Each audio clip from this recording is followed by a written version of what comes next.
the people that are in the vet school because we have similarities. We understand we grew up. But those are the students that are going to be out of practice in 5 years. What, the ones that the Gen Zers? Yeah, 100%. Or they're going to go into something that's like super low stress. What, like vaccine clinics? Yeah, or at-home euthanasia programs. But dude, that emotional labor that's involved with that's going to fucking kill them.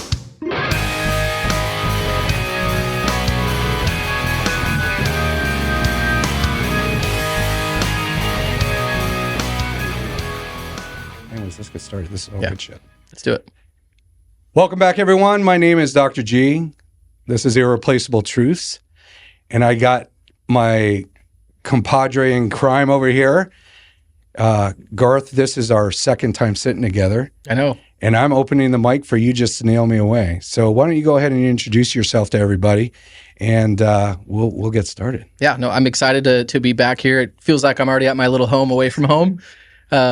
But yeah, my name's Garth Robillard. I am a current third-year veterinary student, and I have a podcast called Veterinary Vibes, and it's a podcast where we talk about all things veterinary medicine, and this is a big component of it, and I'm just excited to be real about vet med and how we can change it. So, well, you got to remember, I come from the time when vet med was awesome.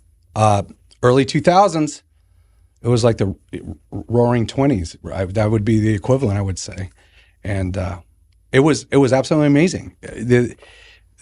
We didn't really hear. You would read an article here and there about burnout, and actually the big words that came out probably around right after the Great Recession was compassion fatigue. Mm-hmm. That's the one they started pushing. Yeah.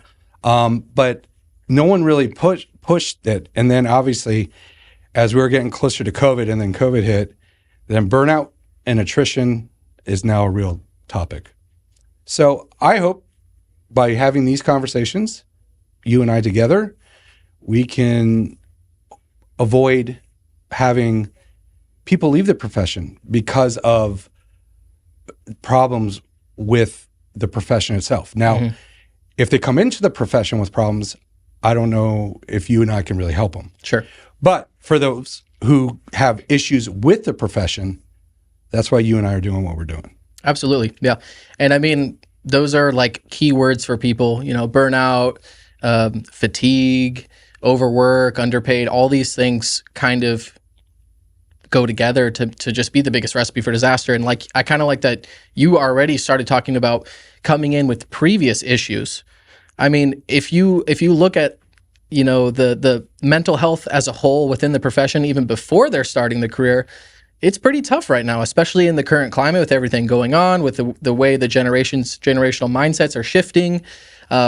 Luckily, I think they're getting a better hold on certain realms of finding help for mental health, but it's really easy to just suppress that down. And then when you get into these super stressful scenarios for the first time, so a lot of these vet students going into school, they don't have quote unquote real life experience, or they haven't really been as tested as some other people, like later non-traditional students.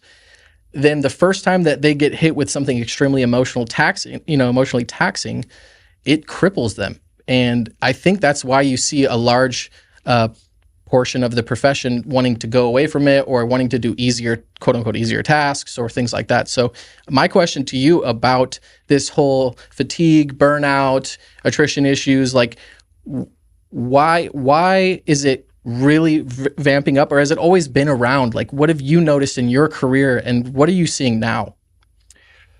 Well, it depends who you talk to. There are people that say it's a generational problem.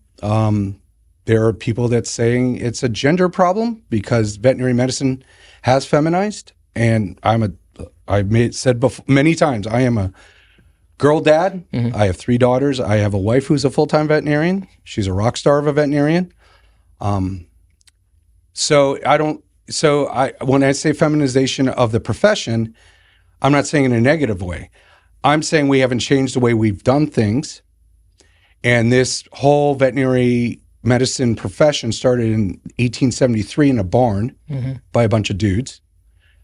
And it's basically feminized, I would say, since the early 90s. It started really, the ratios started changing.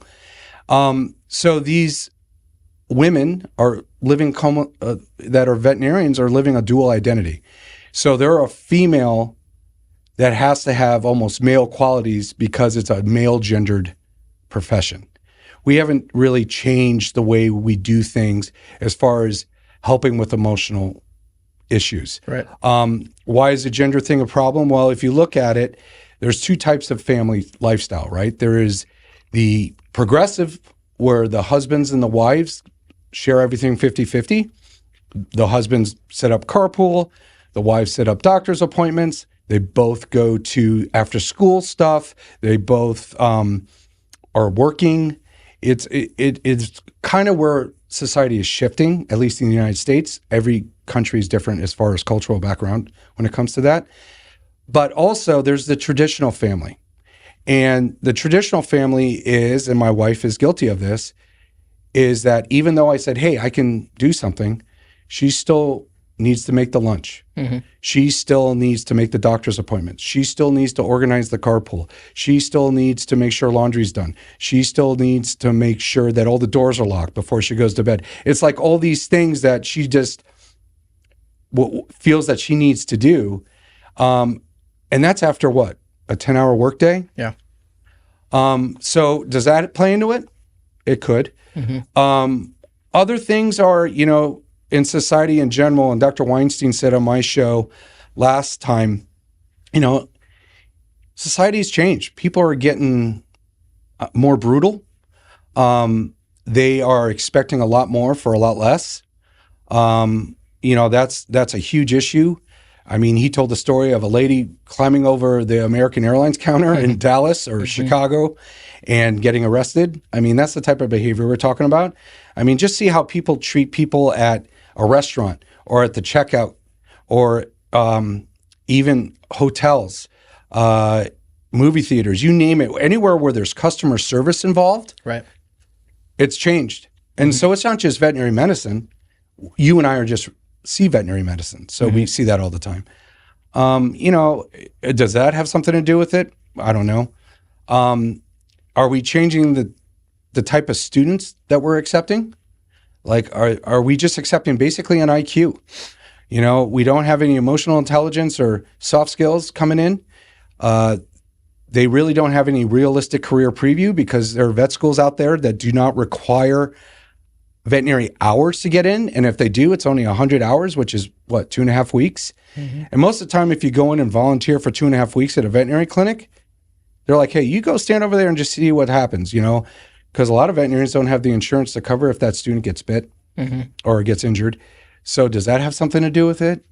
Are we doing a good job mentoring these younger students, right? Nowadays, especially younger, early career veterinarians are being thrown into jobs where there are not enough people there willing to mentor a new student.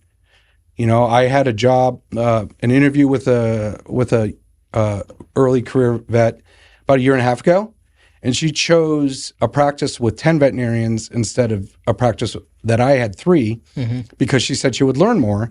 And I was trying to explain to her, I'm like, just because there are 10 veterinarians there doesn't mean you have 10 people that want to teach you and hold your hand. Right. They don't want to give out their cell phone number. They don't want to make sure that they're emotionally connected to you. That just isn't part of the profession anymore.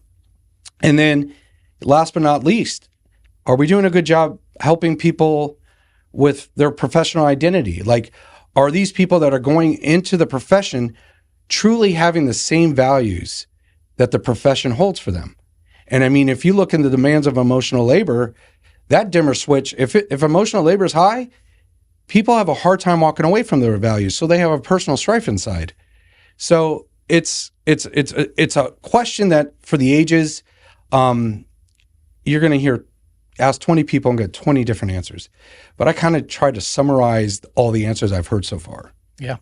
I mean, and those are important because you talk about the shift in gender and who's like the majority of it. It's like 75%, 25 or something like that, right?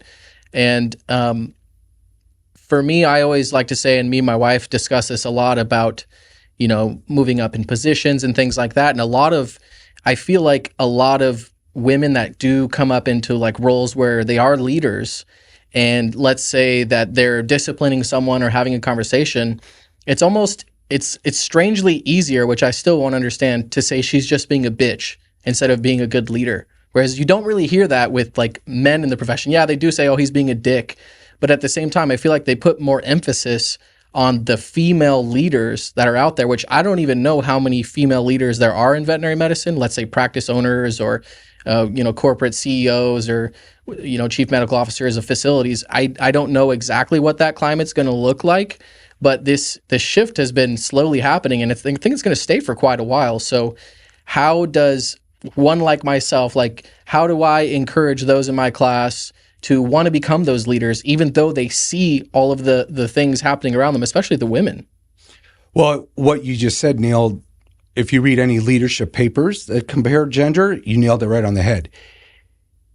When the guy is the asshole leader or, just, being I don't want to say it. Okay, I'll say it. Being a dick, that is looked at as, oh, he's a strong leader. Right. Flip the coin, a woman does it. Exactly. She's called a bitch. And her reviews from the people that she's in charge of will just destroy her. It is proven. It is in many papers about leadership. So the thing is that I don't care if you're a man, woman, it doesn't matter. When you talk about leadership, you got to do it with charisma, and you got to do it in such a way that you're transformational in other people's lives. That is a different way than telling people what to do. That militant type leadership doesn't fly anymore in any veterinary hospital. Right. So you got to act like you got to be almost the mom or the dad or some sort of parental type leader, and you will get more out of them. You got to be, and I know a lot of people say you can't mix business and pleasure, but when you work with people that you see more than your family, you got to get more involved and understand that lifing does happen. So there is absolutely no reason any woman or man should ever think, I can't be a good leader. Leaders are not born. Everyone has leadership qualities. Very simple. If you're a parent, you're a leader, right? You're leading your children and teaching them and mentoring them. Same concept when you're being an owner or a leader of a practice, you got to have the same mentality. And you also got to realize you're not going to be everyone's cup of tea. Right. If you think you're going to make everyone happy, you might as well just go into pharmaceutical veterinary medicine, right? Because it's not going to happen. That's true. And that's tough. So in your career, like throughout your long 800 years of being a veterinarian and graduating with Abraham Lincoln, what was like the biggest the biggest issue that you had with these higher ups in companies or wherever you worked, where the authoritative figure was there? What were they receptive of you? Like, did you feel like because you were a man, you had an up on the way you communicated, or did you feel like your experience, your emotional intelligence came into play, where you were able to kind of be that chameleon and transfer, how you act toward different people? Well, I'm going to be really honest with you. I knew coming out of veterinary school, I could not work for somebody immediately. And so I found a job in Laguna Beach where I told him, I want to be actively involved in all the daily decisions. And for him, he's like, awesome. I don't have to do that crap anymore. You have at it. Because veterinarians are not good business people, right? They don't want to deal with the business. They want to see animals. I mean, you ask a generation ahead of me veterinarians what they were concerned about with veterinary medicine. There'll be a few that say, oh, I wanted to make money. I was in that was very important. But a lot of people will tell you, as long as I could pay the lights, I could pay the staff, and I could put food on my table and keep a roof over my head, I was successful. That's unfortunate. Right. So, but that being said, I was out 2.5, 3 years before I was part owner of a veterinary practice. Now, the emotional intelligence piece, I had to learn. I did not have any emotional intelligence coming out of vet school. I was a bull in a china shop. I pissed off so many employees. I lost a lot of employees. And finally, my wife and my manager had to come to Jesus talk with me. And they're like, listen, you're really being an asshole. You have to understand these people work here for low wages, but they come in here because they want to make a difference. They come in here because they love the practice. They come in here because they want to make you proud. And that hit me like a ton of bricks. You might as well have swung a baseball bat in my stomach, because I did a lot of reflection for like the next couple months, and boom, changed. I knew exactly what you have to show empathy. You have to understand where these people are coming from. You have to understand, hey, I live in a nice house. You live in a 2-bedroom apartment with 6 roommates. Your car is probably going to get repossessed. These people do not work in veterinary hospitals because of the money. Mm-hmm. They could get more money in California at Starbucks or Burger King than they can working at a veterinary clinic. Serving tables. Sure. Right? So it's something that you'll learn. It was something that now where I'm sitting in my career is now, I wish I would have read more emotional intelligence, or at least be introduced to the concept at some point. It's those soft skills that take time. I could talk to clients. Sure. I'm a used car salesman. Right. I love talking to people. Right. Right. But but when it came to employees, when I was first working, I was thinking, son of a bitch, how much am I paying you? Why are you sitting there? Mm-hmm. I mean, one of my lines I used to say, hey, is the counter falling over? Because you seem to be holding it up pretty good. Mm-hmm. And immediately I knew that shit had to change, right? Now, a little preview. I'm going to have about 6 or 7 of my old employees come in, and we're going to do a podcast. And I hope they're blunt honest with everything I did wrong and everything I did right. Because if I look at it, I'm like, hey, man, I did everything right. Bullshit. Mm-hmm. I fucked up. Yeah. Bad. Sure. I learned from my lessons, especially my failures, and I moved on. But the biggest one I learned is you got to be realistic with what is coming to work at your clinic. Very rarely do you find someone who graduated from college and is like, oh, I just want to be a kennel person or a veterinary assistant or a receptionist. So I think when you think that way and you realize it that way, you'll have more understanding where they're coming from. Yeah. And I think the biggest issue with like a lot of, let's just talk about veterinary students because that's the realm I know right now, is confidence and also feedback. Like I feel like a lot of people, obviously no one likes to hear shitty feedback, but it's so vital to have shitty feedback so you can correct yourself and know your mistakes. Like for me, I'm always doing that. In any interaction, I give people feedback, and sometimes my wife is like, you can't call them out on that. Like you just look like an asshole. But my reasoning behind it is my intentions are so that they change those behaviors or recognize them themselves, that they're, not that it's not okay to act like that, or it's not okay to do that. And I think there's a time and a place to always do that. And I think veterinary medicine is getting a better handle on it. I have seen it, but I've still, even recently, been at a clinic where the doctor turns their back and the tech is like, he's such a dick. And I literally turn to that person and I say, have you told them that? And they're like, oh, no, never. I would never say that. I'm like, so you're going to come in doing the same exact thing, letting the same thing happen and expect different outcomes? You're the idiot.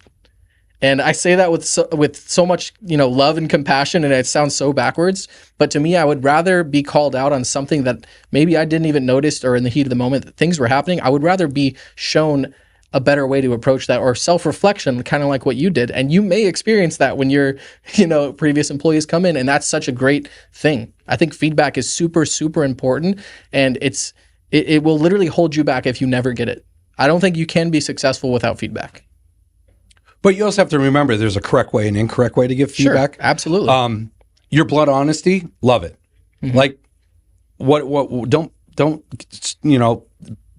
let's just kind of fluff what I really feel. Right. That's bullshit. What's the definition of insanity? Doing the same thing over and over again and expecting different results. Mm-hmm. Right. And that's what that happened right there with that technician. Yeah. If you truly want to change, and the person you're working for doesn't listen to you, then you need to find a new practice. Yeah. If you don't want to take feedback, how are you going to get better? How are you going to gain confidence? How are you going to be able to have that holy shit moment where every veterinarian has at least 5, Right. and things don't turn out well? How are you going to change it? How are you going to learn from your mistake if you don't get feedback? Like, I had 2 that I can remember. And the guy who I was working for, Dr. John Hamill, he sat me down and he told me exactly what went wrong. One was with a client, and one was with a 210-pound Irish Wolfhound spay. It's a big spay. It was a big spay.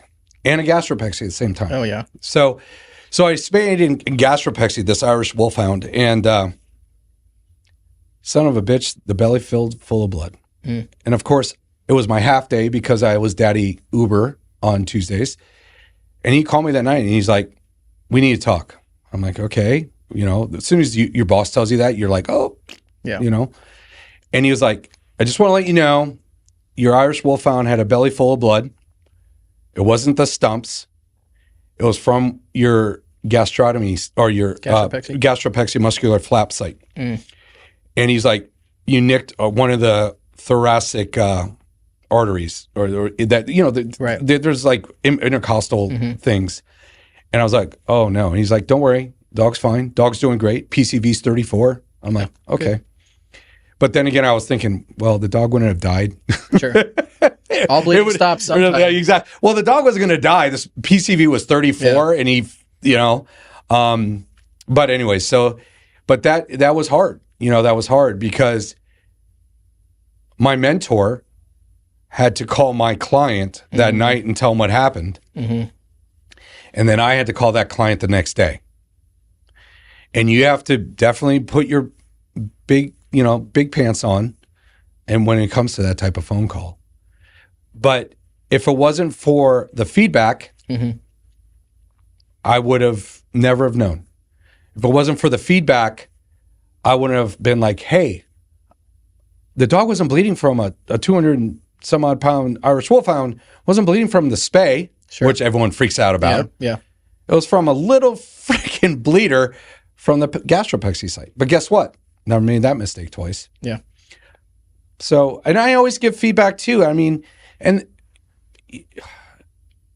do you think, I'll ask you, how many people in your vet class get feedback and get upset when their professors talk to them?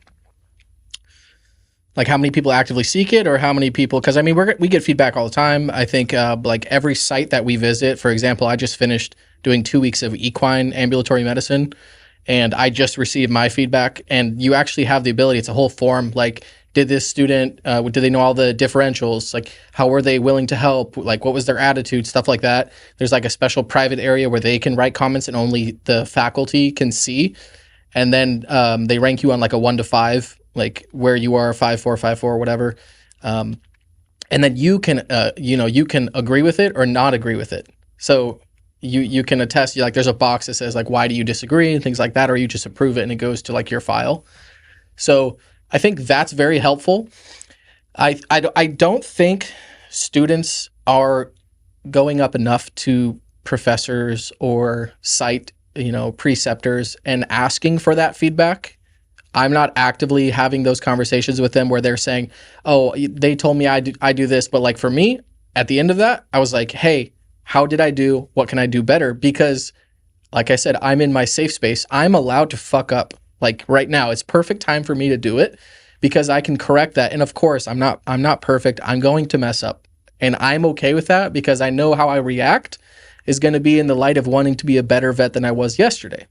And I think keeping that and putting that mindset into veterinary professionals that are going into the field and that are young and that haven't had as much experience in just life in general, in communication, in feedback, through everything that they do, they're going to be a lot better if they start asking for it. So to answer your question, I really don't think they're asking enough.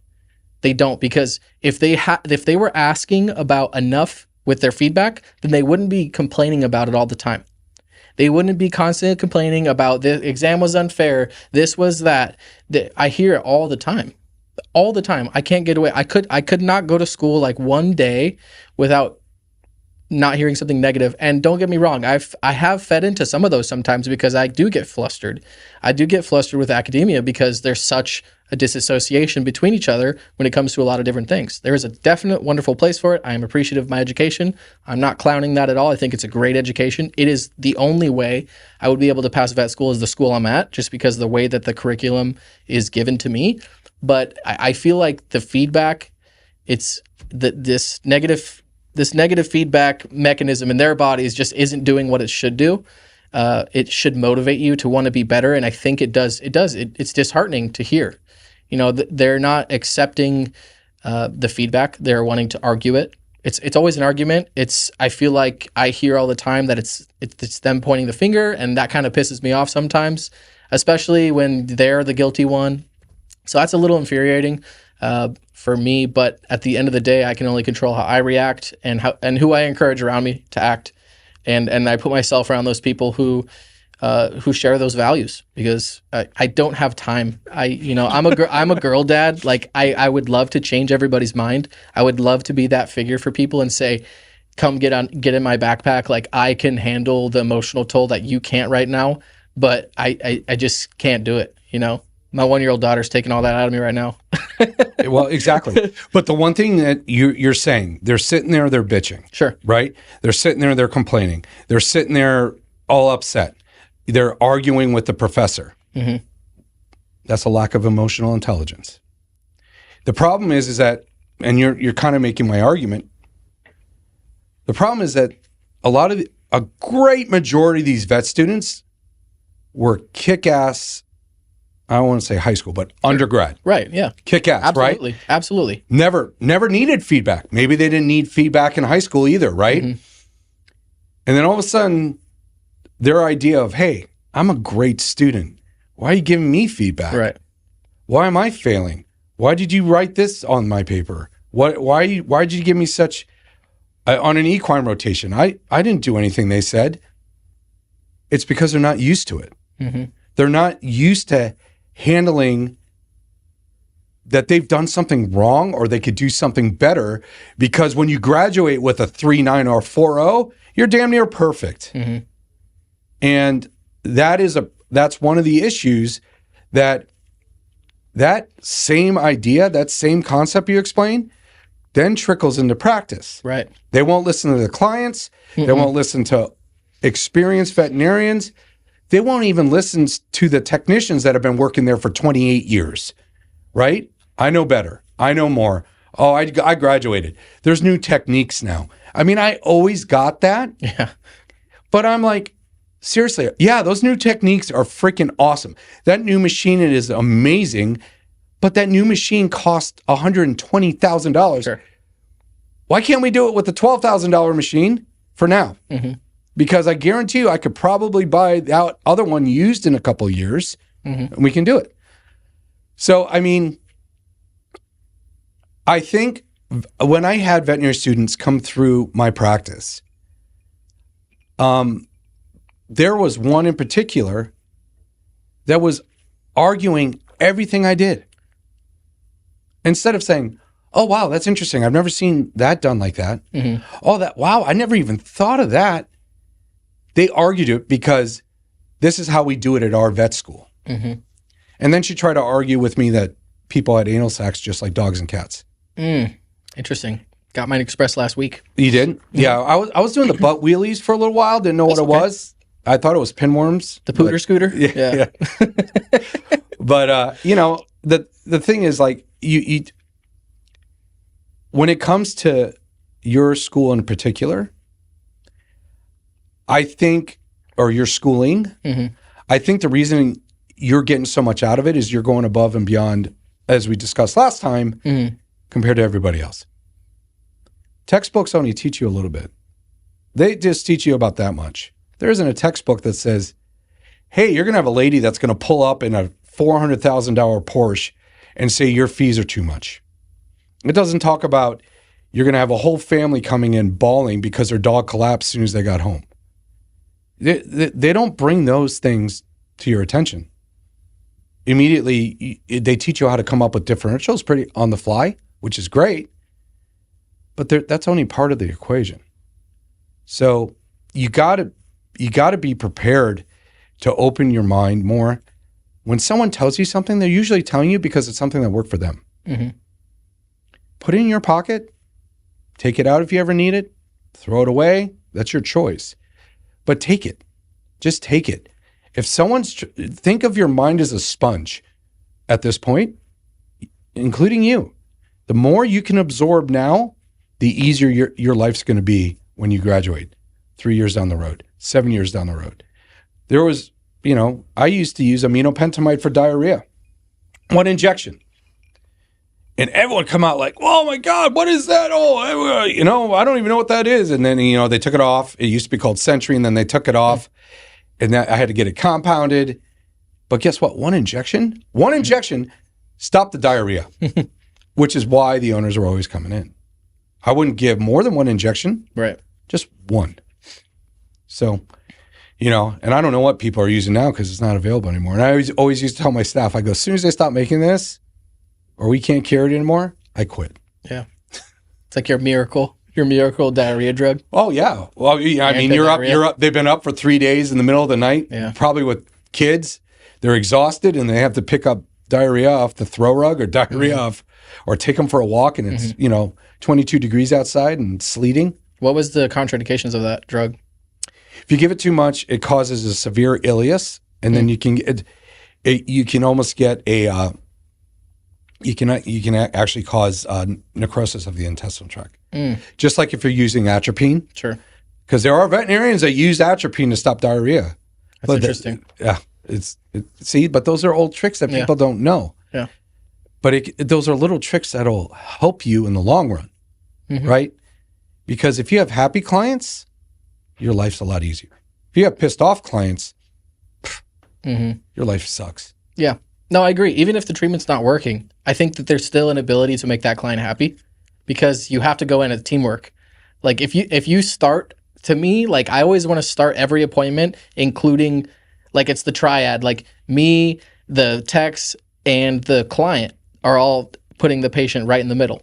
And so if like we go on this team base, even when things fail, it's, hey, you know what? Let's up that dose. Let's up that dose of seizure meds that you've got going on. We can go up to 60 or whatever, we can get up to that threshold before we need to kind of reassess or send you to a specialist. We know money's tight, so let's work together. If you approach something like that, again, this all goes back to communication and feedback, and how you see your clients is how you're going to change your treatment.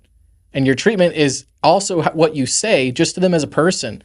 There's like we talked about earlier. Yeah, being blunt is great, but you have to be that chameleon in the clinic to be successful. And you've probably witnessed that yourself, being, Mr. Used Car Salesman, because you do have to convince those people. You do have to earn their trust. You do have to, relay bad news. You do have to say, I messed up with the gastropexy.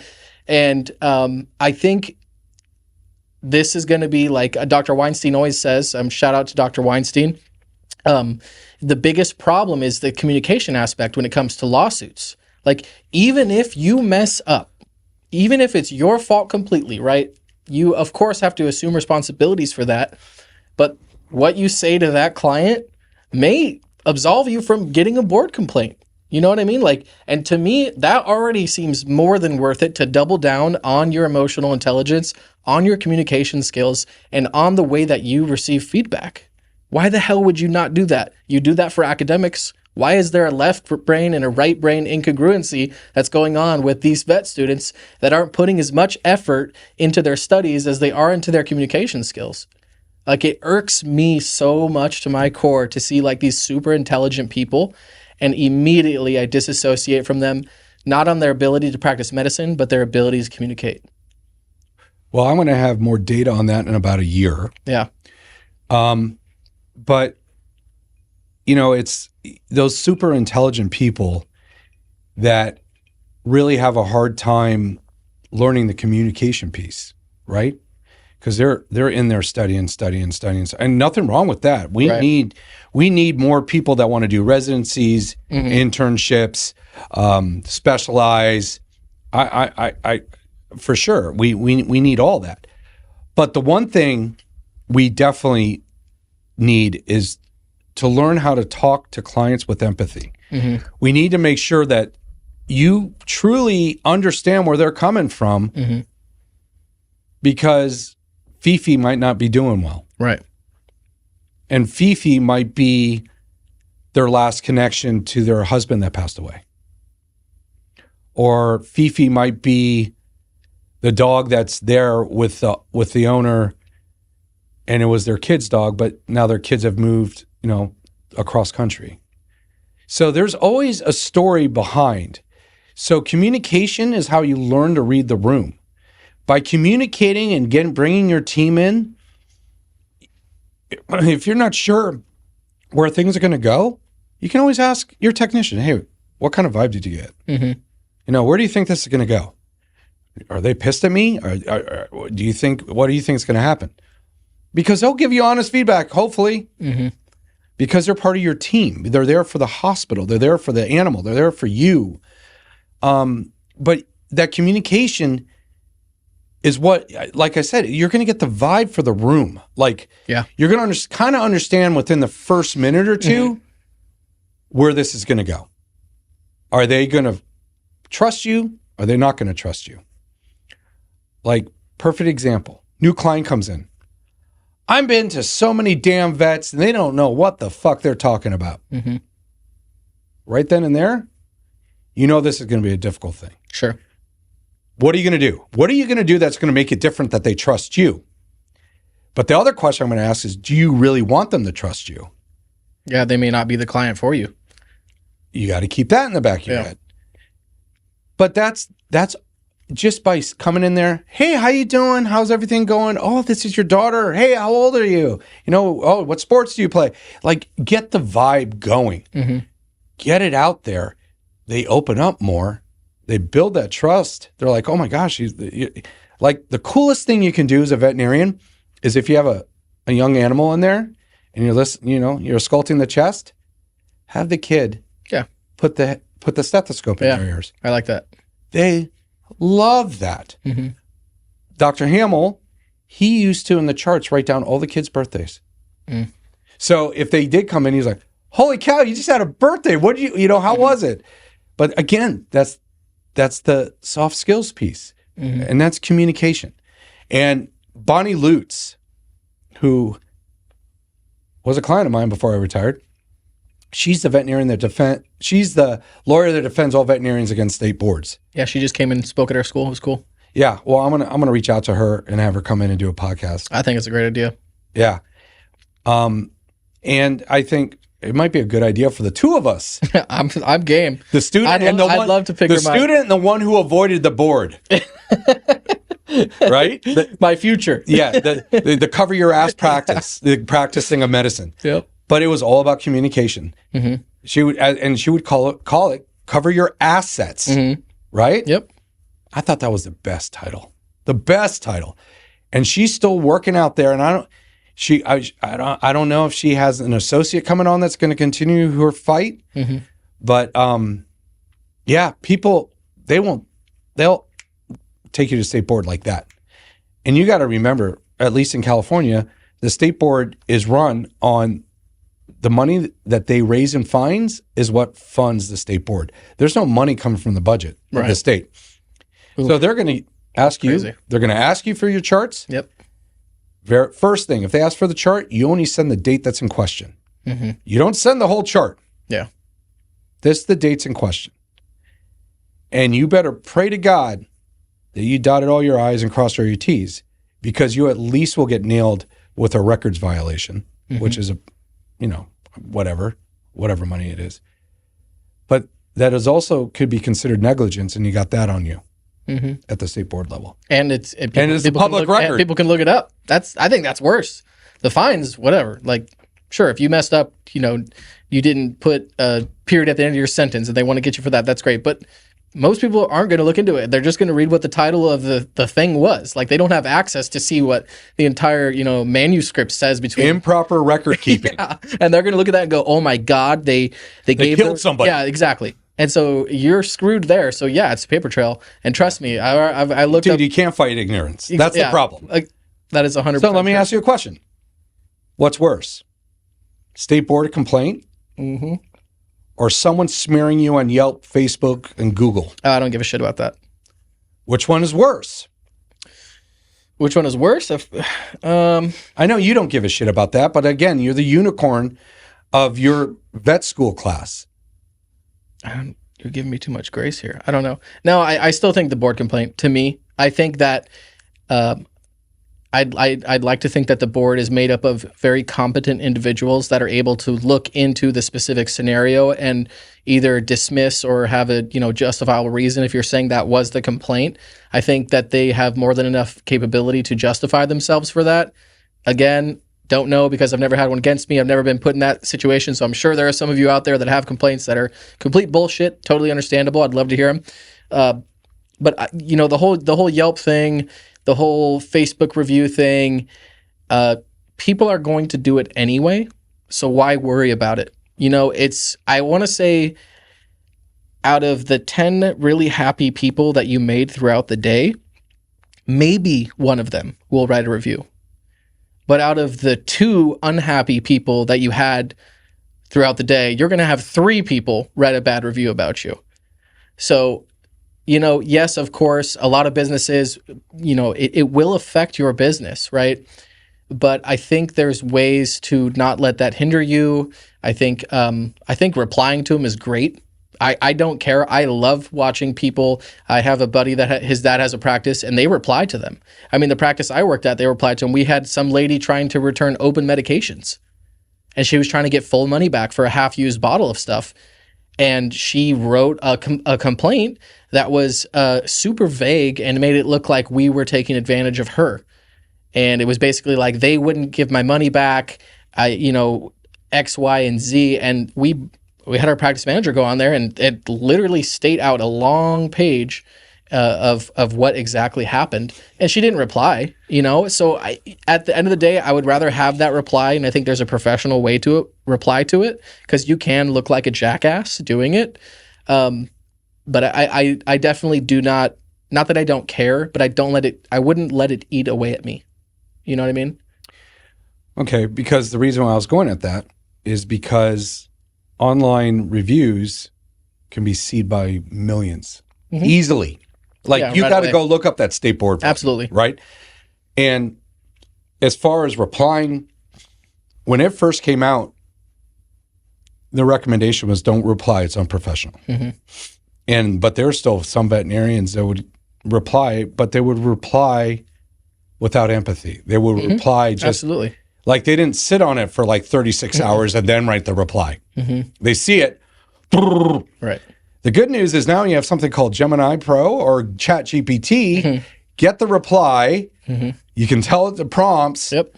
Please reply with empathy and compassion and understanding. So you can get around that now. Sure. Yeah. Right?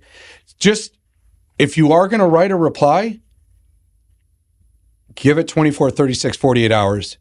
Use your AI tools to help you because then you don't come off as a jackass.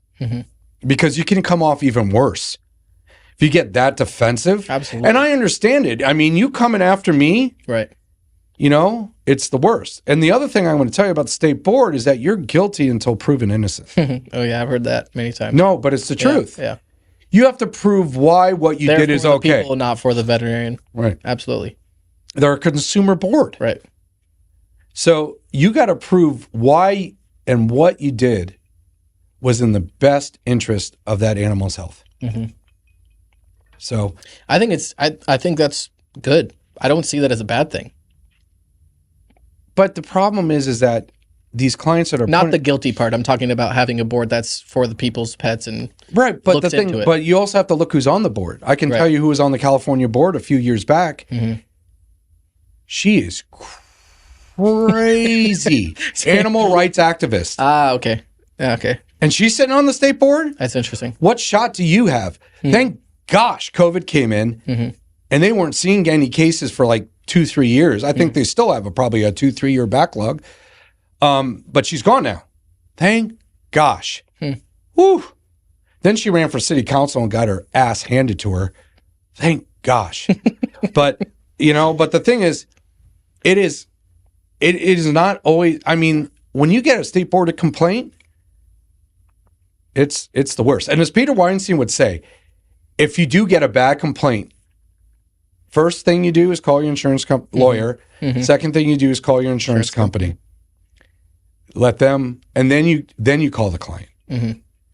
And if it does go to the state board, that's where the insurance company and the lawyer takes it. You don't get involved that much. Yeah. But you got to remember, again, the biggest mistake veterinarians make is when they call the clinic or send an email, we want the records, the receptionist sends them all. Ugh, that's scary. That's do they not watch gasoline on a freaking little smoldering fire, wondering why all of a sudden, we got an uncontrolled fire that's 30,000 acres. You got to make sure you just do that little bit.